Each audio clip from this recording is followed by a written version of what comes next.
বাংলাদেশ সমতার ভিত্তিতে সকলের সাথে বন্ধুত্ব করতে চায়। দিল্লি কি এবার ঢাকার শর্ত মেনে নেবে? তারেক রহমানের সম্ভাব্য ভারত সফর ঘিরে কেন হঠাৎ এত কূটনৈতিক তৎপরতা?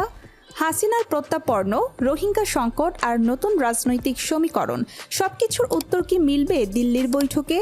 ঢাকা দিল্লির সম্পর্ক কি নতুন মোড় নিতে যাচ্ছে? প্রধানমন্ত্রী তারেক রহমানের সম্ভাব্য দিল্লি সফর ঘিরে এখন শুধু বাংলাদেশ নয়, নজর রয়েছে ভারতেরও। ভারতীয় পররাষ্ট্র মন্ত্রণালয়ের মুখপাত্র রণধীর জয়সওয়াল 18 আগস্ট বলেছেন, বাংলাদেশের সঙ্গে ভারত গঠনমূলক ও ইতিবাচক সম্পর্ক চায়। একই সময়ে বিভিন্ন প্রতিবেদনে উঠে এসেছে তারেক রহমানের সফর নিয়ে ঢাকা ও নয়াদিল্লির মধ্যে আলোচনা চলছে, কিন্তু চূড়ান্ত দিনক্ষণ এখনও ঘোষণা হয়নি। তাহলে প্রশ্ন, সফরটি কেন এত গুরুত্বপূর্ণ? আর দিল্লি যাওয়ার আগে বাংলাদেশ আসলে কি চাইছে?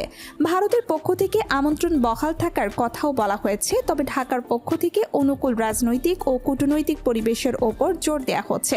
কিছু প্রতিবেদনে বাংলাদেশের কয়েকটি শর্তের কথা বলা হয়েছে, যেগুলোকে ভারতীয় গণমাধ্যমের একাংশ কঠিন শর্ত হিসাবে তুলে ধরেছে। কিন্তু এখানে গুরুত্বপূর্ণ বিষয় হলো, এসব শর্তের সবগুলোই সরকারি নথিতে প্রকাশিত বা চূড়ান্তভাবে নিশ্চিত নয়। তাই এখন মূল নজর থাকবে দুই দেশের আলোচনার বিষয়বস্তু এবং সম্ভাব্য সমঝোতার দিকে। বরং বিষয়টিকে বাংলাদেশের নতুন পররাষ্ট্রনীতির অংশ হিসাবেই দেখছেন অনেকে। অর্থাৎ প্রতিবেশী ভারতের সঙ্গে সম্পর্ক থাকবে, কিন্তু সেটি হবে পারস্পরিক স্বার্থ, সমতা ও সম্মানের ভিত্তিতে। ভারতও এখন প্রকাশ্য বলছে তারা বাংলাদেশের সঙ্গে ইতিবাচক ও গঠনমূলক সম্পর্ক চায়। ফলে দুই দেশের সম্পর্কের ভাষায় পরিবর্তনের ইঙ্গিত স্পষ্ট। এই কারণেই সফরটি দুই দেশের সম্পর্কের ভবিষ্যৎ গতিপথের একটি গুরুত্বপূর্ণ পরীক্ষা হিসাবে দেখা হচ্ছে। তবে এই সম্পর্কের সবচেয়ে বড় পরীক্ষাগুলোর একটি হতে পারে সাবেক প্রধানমন্ত্রী শেখ হাসিনার প্রত্যাপর্ণ ইস্যু। বাংলাদেশ আগস্ট মাসেও ভারতের কাছে শেখ হাসিনাকে ফেরত পাঠানোর অনুরোধ জানিয়েছে বলে প্রতিবেদন এসেছে। ভারতের বক্তব্য, বিষয়টি প্রচলিত আইনি প্রক্রিয়ায় পর্যালোচনা করা হচ্ছে। ফলে তারেক রহমানের সফরে এই বিষয়টি আলোচনায় আসে কিনা সেটিও গুরুত্বপূর্ণ। আরেকটি বড় ইস্যু রোহিঙ্গা প্রত্যাবাসন। 18 আগস্ট পররাষ্ট্র প্রতিমন্ত্রী শামা ওবায়েদ ইসলাম বলেছেন, আগের সরকার দ্বিপক্ষীয় চুক্তির মাধ্যমে রোহিঙ্গা প্রত্যাবাসনের কাঠামো দুর্বল করে দিয়েছিল। তার বক্তব্য অনুযায়ী আগের একটি প্রত্যাবাসন উদ্যোগে জাতিসংঘ সহ আন্তর্জাতিক অংশীদারদের যুক্ত করার প্রয়োজন ছিল, কিন্তু সেটি যথেষ্টভাবে করা হয়নি। কারণ রোহিঙ্গা সংকট শুধু ঢাকা ও মিয়ানমারের দ্বিপক্ষীয় বিষয় নয়, এখানে আন্তর্জাতিক অংশীদারদের সক্রিয় সম্পৃক্ততা প্রয়োজন। ভারতীয় বিশেষজ্ঞদের একটি অংশ মনে করছেন, বাংলাদেশের মতো প্রতিবেশী দেশের সঙ্গে চাপের বদলে আস্থা, সহযোগিতা ও ইতিবাচক সম্পর্কের নীতি বেশি কার্যকর হতে পারে। অন্যদিকে বাংলাদেশ ও ভারতের সঙ্গে সম্পর্ক নষ্ট করে অর্থনীতি, বাণিজ্য, সীমান্ত, পানি, জ্বালানি, যোগাযোগ ও নিরাপত্তার মতো গুরুত্বপূর্ণ ক্ষেত্রগুলোতে দীর্ঘমেয়াদী ক্ষতি চাইবে না।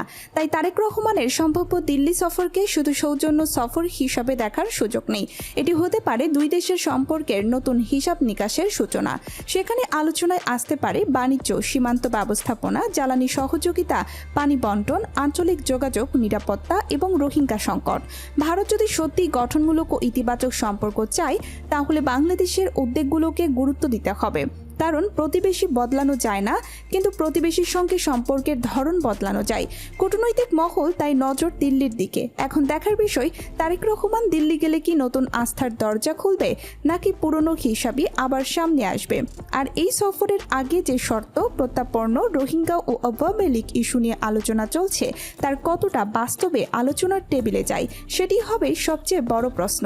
ভিডিও শেষে আপনার মতামত আমাদের জানান। ভিডিওটি লাইক করুন, কমেন্টে আপনার প্রতিক্রিয়া লিখুন এবং চ্যানেলটি সাবস্ক্রাইব করুন। সর্বশেষ রাজনৈতিক আপডেট, গুরুত্বপূর্ণ স্কিপ নিউজ এবং সরাসরি ভিডিও আপডেট পেতে আমাদের সাথেই থাকুন।